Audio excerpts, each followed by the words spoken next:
To continue our discussion of cognitive learning theory, I wanted to discuss the connections between cognitive learning and social constructivism, particularly Vygotsky's perspective on social constructivism. So according to Vygotsky, all learning takes place within a social context. And within a social context, learners work together within a community to collaborate to create meaning out of novel information. So they can do this by interacting through verbal discussions or written discussions or collaborating on projects together.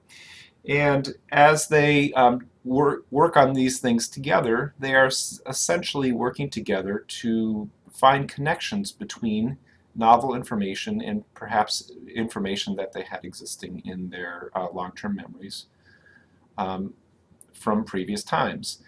Now, as they work together to create meaning, it's a highly germane activity to be engaged in social interaction about a new topic, because it is an excellent way, a very efficient way of creating schema and imprinting those schema into long-term memory. So again, these learners here on the screen are collaborating to create meaning, and this process helps to form schema from new information and place that schema in their long-term memories. Now, interestingly enough, as they engage in that process, according to social constructivism, the learners are starting to incorporate the novel information into by connecting it with existing schema. And I'm not going to get into it. Vygotsky had this concept of the zone of proximal development, where the student is being pushed just a little bit beyond what they already knew about a concept to incorporate new material.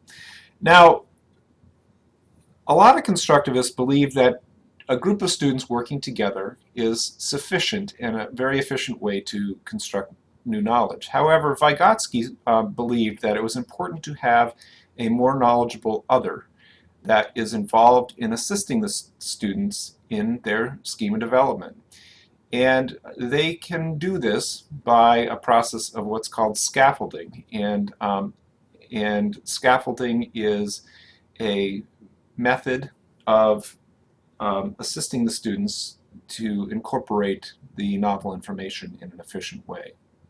So again, this is a more knowledgeable other, and ways that a more knowledgeable other can assist students is through modeling. Scaffolding can take the form of modeling, providing sequencing, and help to guide discussions and correct fallacies.